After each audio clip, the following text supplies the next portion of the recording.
함께 봉독할 하나님 말씀 마가복음 4장 35절로 41절까지 말씀을 봉독합니다. 하나님 말씀 마가복음 4장 35절로 41절까지 봉독하실 때 맨 마지막 절은 교독하겠습니다. 그날 저물 때에 제자들에게 이르시되 우리가 저편으로 건너가자 하시니 저희가 무리를 떠나 예수를 배에 계신 그대로 모시고 가매 다른 배들도 함께 하더니 큰 광풍이 일어나며 물결이 부딪혀 배에 들어와 배가 가득하게 되었더라. 예수께서는 고물에서 베개를 베시고 주무시더니 제자들이 깨우며 가로되 선생님이여 우리가 죽게 된 것을 돌아보지 아니하시나이까 하니 예수께서 깨어 바람을 꾸짖으시며 바다더러 이르시되 잠잠하라 고요하라 하시니 바람이 그치고 아주 잔잔하여지더라. 이에 제자들에게 이르시되 어찌하여 이렇게 무서워하느냐 너희가 어찌 믿음이 없느냐 하시니 저희가 심히 두려워하여 서로 말하되 저가 누구의 바람과 바다라도 순종하는고 하였더라. 아멘.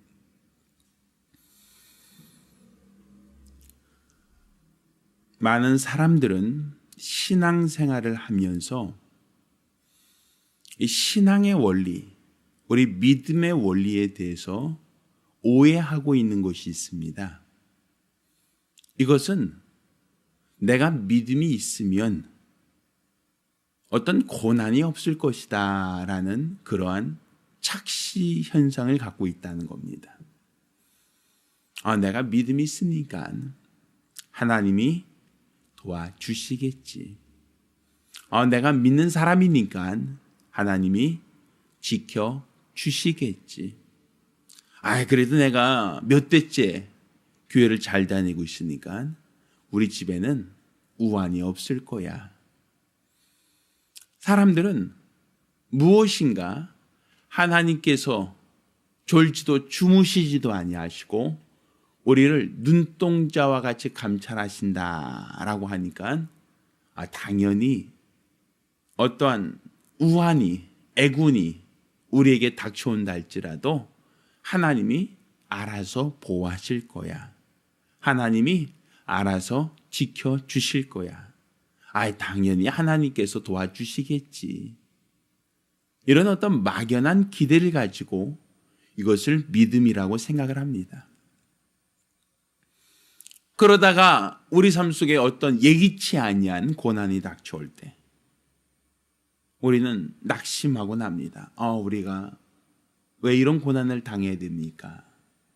왜 우리에게 이런 어떤 어려움을 왜 우리에게 허락하십니까? 라고 하면서 사람들은 좌절하거나 절망하거나 낙심하고 심하면 하나님께 원망의 말을 쏟아놓곤 합니다. 그런데 우리가 분명히 알아야 될 이 믿음의 원리는 내가 기도할 때 하나님이 들으시고 응답하신다는 게 우리 믿음입니다. 요행을 바라는 게 믿음이 아니라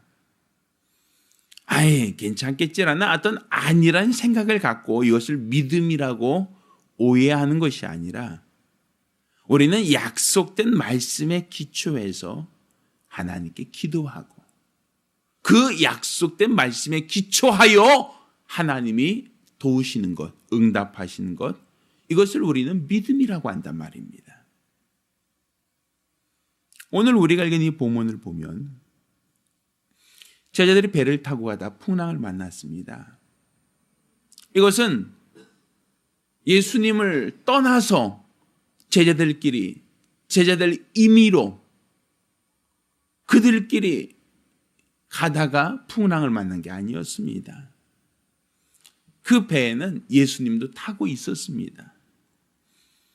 분명 예수님이 함께 가는 길이었습니다. 그런데 풍랑을 만났다라고 얘기하고 있습니다. 그런데 얼만큼 그 풍랑이 심했는지 배에 물이 가득 차게 되었다. 그 풍랑으로 인하여 그 물이 배로 들어왔다라고 한 얘기입니다. 예수님의 제자들 중에는 베드로와 야고보, 요한과 같은 어부들이 있었습니다. 어부라고 하는 것은 물길을 잘 아는 사람이죠. 한두 번 바다로 나가서 항해해 본 사람이 아니라 아마 바다에서 잔뼈가 굵은 사람이다라고 볼 수 있을 겁니다. 그런데 그들이 예수를 깨웁니다. 예수, 우리가 죽게 되었나이다.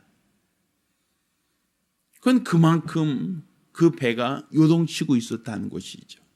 풍랑이 그냥 간단한 어떤 그러한 바람 정도가 아니라 굉장히 심한 풍랑. 어부들 입장에서 봤을 때도 사력을 다해서 빠져나가고자 해도 빠져나갈 수 없을 만큼 힘겨운 어떤 그런 어떤 풍랑이었을 것이다 라고 그렇게 판단됩니다. 그런데 풍랑을 만났다는 거예요. 예수님과 함께 하고 있는 길인데, 예수님이 그 배에 함께 계신데, 우리가 생각할 때는 믿는 사람에게 고난이 없을 거야. 특히 하나님 뜻대로, 하나님 말씀대로 믿음으로 살았으니까 당연히 어려움이 없을 거야. 그래야 돼. 라고 생각하지만 오늘 제자들은 풍랑을 만났습니다. 그때 제자들이 하는 행동이 무엇인가? 예수를 깨우는 일이었어요. 희한하게 제자들은 풍랑 때문에 배가 요동치고 있고 또 그 풍랑으로 인하여 배에 물이 가득 차여 그 물을 퍼내고 있는 중인데, 그런 여건 속에서도 예수님 뭐하고 있어요? 주무시고 있었다. 참 잠기도 어두우신 것 같아요.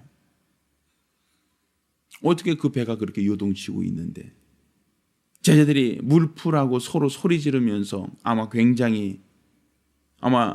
어부들은 비어부들, 어부가 아닌 제자들에게 이거 하라 저거 하라라고 하면서 얘기하고 있을 터인데 예수님은 그 환경 속에서 주무시고 있었다. 그렇다고 그 배가 군함처럼 항공모함처럼 엄청나게 큰 배는 아니었을 겁니다. 조그만 나룻배, 예수님의 제자들 타면 그냥 꽉 찰 정도로 아마 그렇게 크지 않은 배 있을 텐데 어떻게 예수님은 그 상황 속에서도 주무실 수 있다라는 겁니까? 배가 요동치죠. 바람이 분다는 것은, 또 파도가 친다는 것은, 배에 물이 들어왔다는 것은 아마 예수님 옷도 상당히 젖었을 터인데 어떻게 그 상황 속에서도 주무시고 있는가? 참 이해가 안 가죠. 그런데 예수님께 제자들이 예수를 깨우기 시작합니다. 예수여, 우리가 죽게 되었나이다. 어찌 주무시고만 있습니까? 이런 얘기겠죠. 그때 예수님께서 일어나서 하신 말씀이, 예수께서 깨어 바람을 꾸짖으시며 바다더러 이르시되 잠잠하라 고요하라 하시니 바람이 그치고 아주 잔잔하게 되었다. 그리고 이내 예수님이 말씀하신 것이 어찌하여 이렇게 무서워하느냐, 너희가 어찌 믿음이 없느냐, 이런 말씀을 하세요. 그러니까 풍랑이 있는데, 지금 배가 지금 요동치고 있는데, 지금 제자들은 살겠다고 지금 아우성치고 있는데, 그런데 예수님은 바람과 바다를 꾸짖으시며 잔잔케 하시고 인내하신 말씀이 왜 두려워하느냐, 너희가 아직 믿음이 없느냐라고 얘기하고 있어요. 그 얘기는 믿는 사람에게 고난이 없다는 얘기가 아닙니다. 믿는 사람은 믿기만 하면 어떤 고난이 그냥 그냥 지나가 버린다는 얘기가 아닙니다. 믿는 사람에게도 고난은 올 수 있다는 거죠. 예수와 함께하는 사람 중에도 어려움이 찾아올 수 있다라고 볼 수 있는 겁니다. 그런데 그 어려움이 왔을 때 우리 믿음은 난 믿으니까 어려움이 없을 거야. 난 당연히 믿었으니까 고난은 없을 거야 라는 생각이 아니라, 고난이 왔을 때 그때 우리는 예수를 바라봐야 된다는 얘기입니다. 내게 어려운 일이 왔을 때 때, 그때 우리는 예수를 깨워야 한다는 얘기입니다. 주님으로 일하시도록 주님이 나와 함께 하신다라고 한 것으로 그냥 별일 없을 거라는 어떤 막연한 기대가 아니라 고난이 왔을 때 우리 주님을 깨워서 우리 주님이 일하시게 하는 게 믿음입니다. 하나님으로 일하시게 하는 사람, 하나님으로 쉬지 못하게 하는 사람, 그게 믿음의 사람입니다. 고난은 없을 거라는 아니란 생각을 가지고 막연한 기대를 하는 사람이 믿음 있는 사람이 아니라 설령 우리 삶 속에 원치 않은 고난이 찾아온다 할지라도 낙심하지 말고 좌절하지 말고 두려워하지 말고 우리 하나님을 의지하는 것, 하나님께 기도하는 것, 하나님의 도움을 구하는 것, 이것을 믿음이라고 하는 겁니다. 따라서 저와 여러분 모두가 믿음의 사람 되기를 바랍니다. 어떤 어려움이 왔을 때에 낙심하지 말고 우리 하나님으로 일하시게 하는 사람, 그 사람이 믿음의 사람이고 하나님은 그런 사람을 통해서 일하신다는 사실을 기억하시길 바랍니다. 기도하겠습니다.